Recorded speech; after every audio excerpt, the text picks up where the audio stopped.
Right, hey, what is going on guys? It's Robin here. In this video we're going to try Symfuhny's mouse in Fortnite. He's currently using the Logitech G305 white. Spoilers, we're also going to be doing aim tests on it in CSGO as well, because let's be honest here, I'm still pretty awful on Fortnite. Anyway, let's start by unboxing it.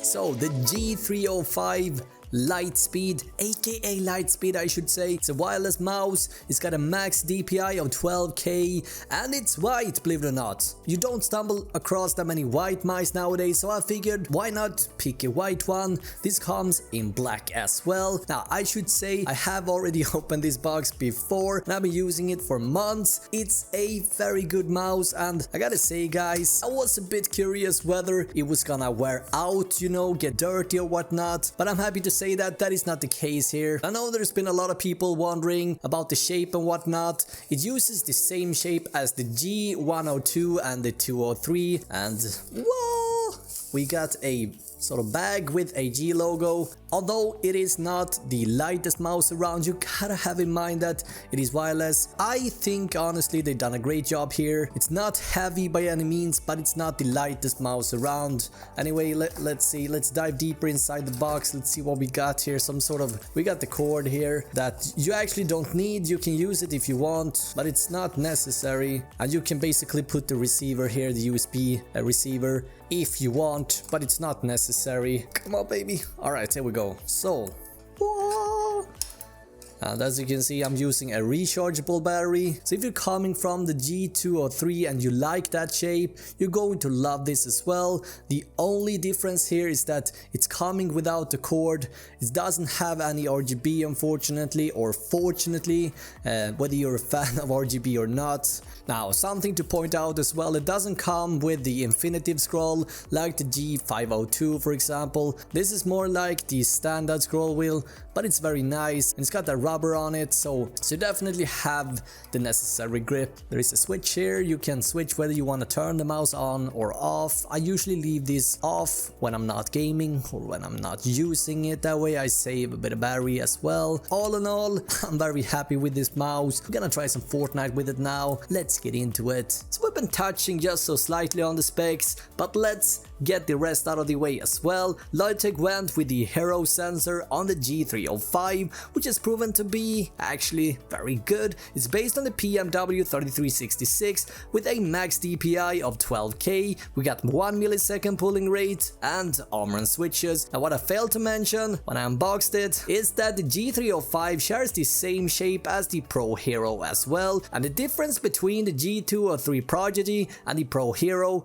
is the updated sensor and a bit lighter weight. However, we're talking like 2 grams here, so you won't be able to notice any difference. And if you're thinking about either picking up the Pro Hero or the G203, I'd say definitely go for the Pro Hero. Don't cheap out here guys. I don't think it's worth giving up the sensor here, because the Hero sensor is actually worth it in my opinion. Now what the G305 has that the others don't is the lacking of RGB, and yeah, it's wireless. Now we gamers have for a long time been avoiding wireless at all costs for a bunch of good reasons, like delays, poor battery life, added extra weight cause of the battery, etc, etc. And let's be honest here, wireless hasn't really been that reliable. Now since Logitech's been around longer than most other brands, it wouldn't really be shocking news that they have come furthest in terms of wireless technology, since they have been doing this for such a long time, right? Now Logitech is so confident here that they claim that their wireless technology known as Lightspeed is so fast that it's actually faster than wires. Now that is a very bold statement, and how do you test this really? Well, I don't have a definite answer to that, but one way of trying this out is by doing a so-called click reaction test. So let's actually try this in action. So I've fired up something that's called Human Benchmark Test. It is available on humanbenchmark.com and you can actually try this too, and it will be very interesting to see what you score here as well, so please post your results in the comments. Now I'm going to start with the G305, and then we're going to move over to the Ultralight Pro, which is the mouse that Tfue currently uses. If you're interested in this mouse, you can find a video where I've tested this in Fortnite as well. Anyway, we got two mice here. One is corded and the other is wireless. Now the G305's receiver is about 1 meter away from the mouse. Should be added. So the test is rather simple. You just wait for a green screen and then you press, and you want to be as quick as possible. Let's go, let's wait for green, boom. 227 milliseconds, wow, that's bad. I feel like we can improve this to 2 or 3 more. 190, 256, I want to do 150, come on. 2 more, then we're gonna switch over to the ultralight. 196, come on, 1 more. 243, 295, 261, man, I'm getting worse. 81, 400, I was blinking. 166. Alright, so, let's see if we can beat that with the ultralight. 210, are you kidding? 161, that is actually a little bit better, right? 163, alright, can we get below 160? 178, come on, 160, 150, 195. Alright, let's try and see if we can beat 160. 158. Alright, so, that's pretty good. We got someone on the roof, I think. Oh shit! Didn't see him!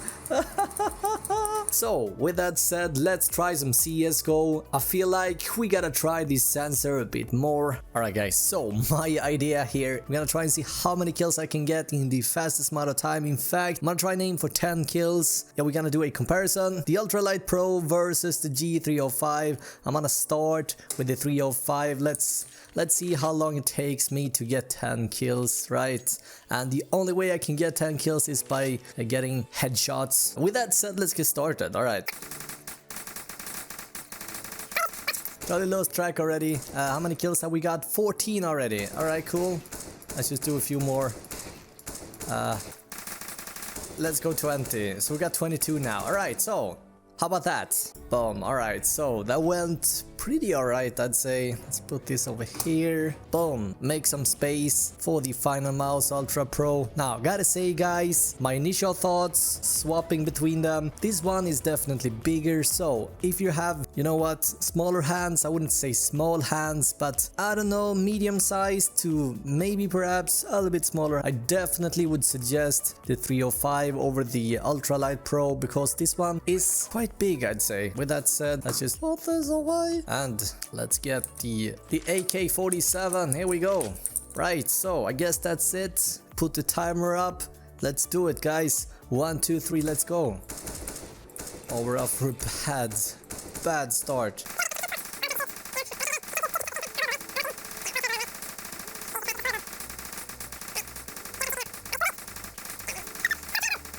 Alright, 24 kills in what? It feels like the G305 won anyway.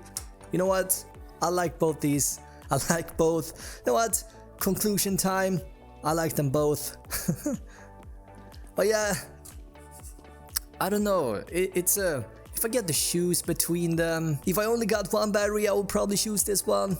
Because although I got 240, 50 hours of battery in this one, it will not last forever, right? But I love this mouse. If my hand was a little bit smaller, I would definitely pick this over the ultralight, that tells you that. Small, medium to large hands, this one works great. Smaller hands, no. Medium to bigger hands, yeah, definitely. Fantastic. Let's move on. Right now I'm using a hard surface to game on. More specifically, right now I'm using the Razer Firefly Hard Edition. I have also used it on soft mats also, and the sensor works equally great. In fact, I actually kind of prefer soft mats, but yeah, that's personal preference. The point being, sensor works regardless of surface. Flipping the mouse around, we find a total of 5 feet. or 6 feet if you count the circle around the sensor. Now compared to Finalmouse Ultra Pro, who has 4 feet in total, should be added that this one uses hyperglides, and although both glides very nicely, because the G305 is heavier, which does add a bit of friction, it is not terrible, but the ultralight has a bit better glides. In terms of balance, it's pretty much completely centered, I would say. As you can see, now what Logitech also managed to accomplish is a pretty staggering battery life. I've been using this mouse on a daily basis since launch, and so almost a year now, and I have only swapped battery once. Right now I'm using a lithium rechargeable battery. It is a bit lighter than normal batteries as well, but you can use any battery you like as long as it's AA batteries. You're gonna be fine. And so with all this being said, is the G305 for you? Well, let me break it down for you. If you prefer wireless, that actually doesn't disappoint in this department. I'm actually able to couch game with this one on my Xbox One X about 3 meters or so away from the console without ever noticing any lags. So it's definitely something that can be used for console gaming as well if you like, play from the couch, etc. Yeah, you won't go wrong with the G305 light speed, and with the weight just under 100 gram and a few grams less if you opt for the lighter battery. This is by far the best wireless mouse I've had the chance to game on. What I was worried about before picking this up was the battery life. What I can say though, after been using it for a full year now, you're not gonna be swapping out the batteries very often. If you're wondering what the Ultra Pro is like, I actually made a video on that one as well. I'll link it up down below for you guys if you wanna check that out. I also looked at Tyler's R58 Ninja as well. That video can be found down below as well. And so yeah, that's pretty much it. Let me know your thoughts in the comments. I'm gonna be back guys with a brand new video in just a day or two, and thank you so much for watching this video. Till next time, have an awesome day, right?